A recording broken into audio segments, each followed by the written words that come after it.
In this class, we are going to discuss about induction motors. First, we will see the introduction of three-phase induction motors. The three-phase induction motors are the most common and frequently encountered machine in industry, since it has simple design, rugged, low price and easy maintenance. It has wide range of power ratings from fractional horsepower to 10 megawatts. Run essentially as constant speed from no load to full load. But its speed depends on the frequency of the power source. So it is not easy to have variable speed control. It requires a variable frequency power electronic drive for optimal speed control. We will see the construction. An induction motor has two main parts. First one is a stationary stator and rotor. First we will see about the stationary stator. It consisting of a steel frame that supports a hollow cylindrical core. That core constructed from stacked laminations in order to reduce eddy current loss, having a number of evenly spaced slots providing the space for the stator winding. See the diagram for the stator of induction motor. Then we will see the construction of a revolving rotor. It composed of punched laminations stacked to create a series of rotor slots providing space for the rotor winding. There are two types of rotor windings. First one is wound rotor, that is conventional three-phase winding made of insulated wire similar to the winding on the stator. Then squirrel cage, that is aluminium bus bars sorted together at the ends by two aluminium rings forming a squirrel cage shaped circuit. There are two basic design types depending on the rotor design. First one is squirrel cage, conducting bars laid into slots and sorted at both ends by sorting rings. In squirrel cage, conducting bars laid into slots and sorted at both ends by sorting rings, so it is in the form of squirrel cage, so it is called as squirrel cage induction motor. Then wound rotor, complete set of three-phase windings exactly as the stator. It has a complete set of three-phase windings exactly as the stator, usually star connected. The ends of the three-phase rotor wires are connected to three slip rings on the rotor shaft. In this way, the rotor circuit is accessible. In wound rotor, complete set of three-phase windings exactly as the stator, usually star connected. The ends of the three rotor wires are connected to three slip rings on the rotor shaft. In this way, the rotor circuit is accessible. Let us see the construction of squirrel cage rotor. See the diagram. First one is the squirrel cage rotor. It is in the form of cage, so it is called as squirrel cage rotor. Second diagram is the wound rotor. It has three slip rings. Notice three slip rings in the diagram. So the rotor is accessible in the slip ring induction motor, that is called as wound rotor. It is also called as slip ring induction motor. See the diagram of the rotating magnetic field produced by the induction motor. They are 120 degree displaced each other. The rotating magnetic field B net of T is equal to, there are three phases, BA of T, BB of T plus BC of T. Bm of sin omega t with angle 0 degree is the first phase. Then for the second phase, Bm of sin omega t minus 120 degree, since it is displayed from the first winding by 120 degree. Then Bm sin omega t minus 240 degree, it is displaced from 240 degree from the first winding, that is equal to Bm sin omega t of x vector minus 0.5 if you convert that into rectangular form, minus 0.5 Bm sin of omega t minus 120 degree x vector minus root of 3 by 2 Bm sin omega t minus 120 degree y vector minus 0.5 Bm sin of omega t minus 240 degree into x vector plus root of 3 by 2 Bm sin omega t minus 240 degree y vector. It is the value of BA, BB and BC in polar form and also in rectangular form. Therefore, the net field B net of T equal to Bm of sin omega t plus 1 by 4 Bm of sin omega t plus root 3 by 4 Bm cos omega t plus 1 by 4 Bm sin omega t minus root of 3 by 4 Bm cos omega t x vector plus minus root of 3 by 4 Bm sin omega t minus 3 by 4 Bm cos omega t plus root of 3 by 4 Bm sin omega t minus 3 by 4 Bm cos omega t y vector, that is equal to 1.5 Bm sin omega t x vector minus 1.5 Bm cos omega t y vector. It is the net magnetic field produced by the induction motor. The principle of operation. Rotating magnetic field cuts the rotor winding and produces an induced voltage in the rotor winding according to Faraday's law of electromagnetic induction. Due to the fact that the rotor windings are short circuited for both squirrel cage and wound rotor and induced current flows in the rotor windings. The rotor current produces another magnetic field. A torque is produced as a result of the interaction of those two magnetic fields, that is equal to KBR into BS, where tau is the induced torque and BR and BS is the magnetic flux densities of the stator and the rotor respectively. Then we will see about the induction motor speed. At what speed will the induction motor run? It does not run at synchronous speed. Can the induction motor run at synchronous speed? It does not run. If rotor runs at the synchronous speed, which is the same speed of rotating magnetic field, then the rotor will appear stationary to the rotating magnetic field and the rotating magnetic field will not cut the rotor. So no induced current will flow in the rotor and no rotor magnetic flux will be produced. So no torque is generated and the rotor speed will fall below the synchronous speed.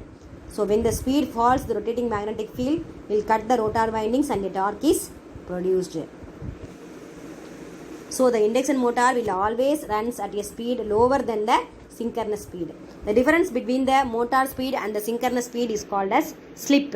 So n slip equal to n synchronous speed minus n. This ns equal to n slip equal to n synchronous minus n, ns minus n. Where n slip is slip speed, ns is speed of the magnetic field and ns is mechanical shaft speed of the motor.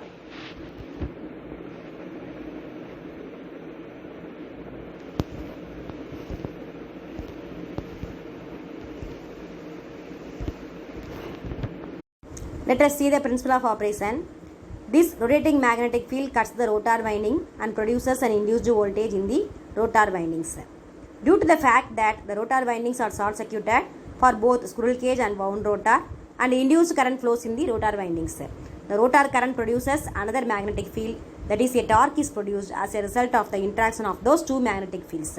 So tau induced is equal to KBR into BS, where tau induced is the induced torque and BR and BS are magnetic flux densities of the rotor and the stator respectively. Then we will see about the induction motor speed. At what speed will the induction motor run? Can the induction motor run at the synchronous speed? It does not run at the synchronous speed. Why? If rotor runs at the synchronous speed, which is the same speed of the rotating magnetic field, then the rotor will appear stationary to the rotating magnetic field and the rotating magnetic field will not cut the rotor, so no induced current will flow in the rotor and no rotor magnetic flux will be produced, so no torque is generated. So the rotor speed will fall below the synchronous speed. So when the speed falls, the rotating magnetic field will cut the rotor winding and a torque is produced. If rotor runs at the synchronous speed, which is the same speed of rotating magnetic field, then the rotor will appear stationary to the rotating magnetic field and the rotating magnetic field will not cut the rotor, so no induced current will flow in the rotor and no rotor magnetic flux will be produced and so no torque is generated. Hence the rotor speed will fall below the synchronous speed. So when the speed falls, the rotating magnetic field will cut the rotor winding according to Faraday's law of electromagnetic induction. A torque will be developed and a torque is produced. So the induction motor will always run at a speed lower than the synchronous speed. The difference between the motor speed and the synchronous speed is called as slip. That is n slip equal to n synchronous minus nm, where n slip is slip speed, n synchronous is the speed of the magnetic field and nm is the mechanical shaft speed of the motor. The slip s equal to ns minus m by ns, ns minus n by ns, where s is the slip. Notice that if the rotor runs at synchronous speed, s equal to 0. If the rotor is stationary, s equal to 1. Slip may be expressed as a percentage by multiplying the above by 100. Notice that slip is ratio and does not have units. See the difference between induction motor and transformer. It is have same principle. The induction motor and transformer is having same principle. Both induction motor and transformer works on the principle of induced voltage. But transformer voltage applied to the primary winding produces an induced voltage in the secondary windings. But in induction motor, voltage applied to the stator winding produces an induced voltage in the rotor winding. voltage applied to the stator winding produces an induced voltage in the rotor winding. So the difference is that in the case of induction motor, the secondary windings can move. Due to the rotation of the rotor, the secondary winding of the induction motor, the induced voltage in it does not have same frequency of the stator. But in transformer, it has both primary and secondary have same frequency. So due to the rotation of the rotor, the secondary winding of the induction motor, the induced voltage in it does not have the same frequency of the stator, that is the primary voltage. So what would be the frequency of the rotor's induced voltage at any speed? Fr is equal to S into Fe. When the rotor is blocked, that is S equal to 1, the frequency of the induced voltage is equal to the supply frequency. On the other hand, if the rotor runs at synchronous speed S equal to 0, the frequency will be 0. The frequency of voltage induced in the rotor is given by F is equal to Np by 120, where F is the rotor frequency, P is number of stator poles, N is slip speed. Then Fr is equal to P into Ns minus N divided by 120. Where P into S into N divided by 120, that is equal to S into Fe. Fr is equal to S into Fe. Then we will see about the torque. While the input to the induction motor is electrical power, its output is mechanical power, and for that we should know some terms and quantities related to mechanical power. While the input to the induction motor is electrical, its output is mechanical, and for that we should know some terms and quantities related to mechanical power. Any mechanical load applied to motor shaft will introduce a torque, that is the twisting moment on the motor shaft. This torque is related to motor output power, and the rotor speed T tau load is equal to P out divided by omega m Newton meter. Therefore omega m is 2 pi ns by 60. 2 pi ns by 60. Then we will see about horsepower. Another unit used to measure mechanical power is called horsepower. It is used to refer the mechanical output power of the motor. Since we as an electrical engineer deal with watts as a unit to measure electrical power, there is a relation between horsepower and watts.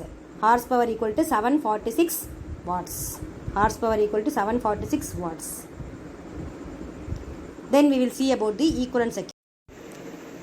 In the equivalent circuit, the induction motor is similar to the transformer with the exception that its secondary winding are free to rotate.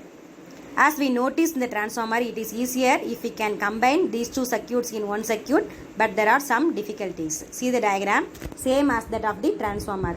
It has R1 and JX1 primary winding resistance and reactance, and no load resistance and reactance is RC and JXM.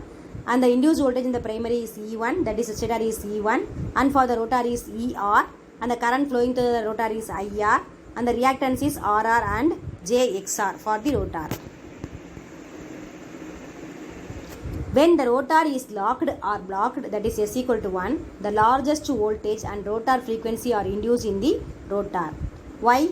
On the other side, if the rotor rotates at synchronous speed, that is S equal to 0, the induced voltage and frequency in the rotor will be equal to 0. Why?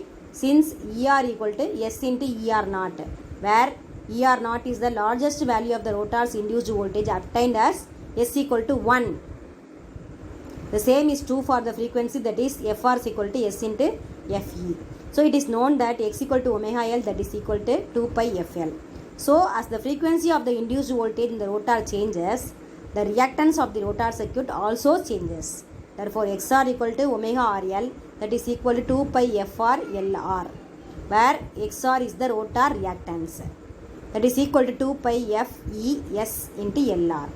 At the supply frequency at blocked rotor, that is equal to S equal to XF.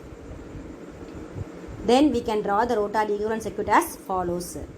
It is the final equivalent circuit. It has the rotor winding voltage of ER, that is equal to S into ER naught, and the reactance is JXR, that is equal to JS into XR naught, and the resistance is RR, where ER is the induced voltage in the rotor and RR is the rotor resistance. Now we can have the rotor equivalent circuit as given below. The induced voltage is ER naught, the current flowing through the winding is IR, and the reactance is JXR naught, and the resistance is RR divided by S. Now as we manage to solve the induced voltage and different frequency problems, we can combine the stator and rotor circuits in one equivalent circuit, where x2 is equal to A efficient squared into x r naught. R2 equal to A efficient squared into R R R. I2 is equal to IR divided by A efficient. E1 equal to A efficient into E R naught, where A efficient is turns ratio, that is equal to NS divided by NR. See the equivalent circuit of the induction motor. So the primary has R1 and JX1 reactance and resistance, and the no load resistance is RC and the no load reactance is JXM. The voltage induced in the stator is E1, and for secondary the voltage is E2 and the current is I2. The reactance is JX2, but the resistance is R2 divided by S. Then we will see about the power losses in induction machines. Copper loss, core loss and mechanical power loss. These are the losses in the induction machine. Copper loss in the stator is I1 squared R1, and copper loss in the rotor is I2 squared R2, and the core loss is P core, and the mechanical power loss due to friction and windage loss. How this power flow in the motor? See the diagram. It is the power flow diagram of the induction motor.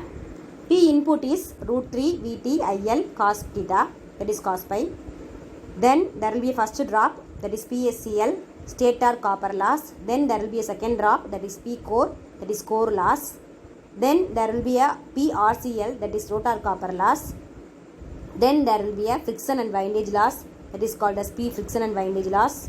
Then there will be a stray loss, that is miscellaneous loss. And finally we will get the P output. So P input is root 3 VL IL cos theta, and PSCL is stator copper loss and core loss, rotor copper loss, friction and windage loss, and stray loss, that is miscellaneous loss. After that we will get the output power P out, that is as tau load into omega. Tau means is nothing but a torque. So T into omega is P output. Torque into omega is known as P output. So power relations. P input equal to root 3 VLIL cos theta, that is equal to 3 V phase I phase cos theta. Then PSCL, that is copper loss in the stator, is 3 into I1 squared R1. Then PAG, that is the air gap due to PAG, is equal to P in minus P of SCL plus P core. Then PRCL is 3 I2 squared R2. Then P conversion is equal to PAG minus PRCL. Then finally P out equal to P conventional minus P of F plus W plus P stray loss. Therefore finally torque induced is equal to P conventional divided by omega M.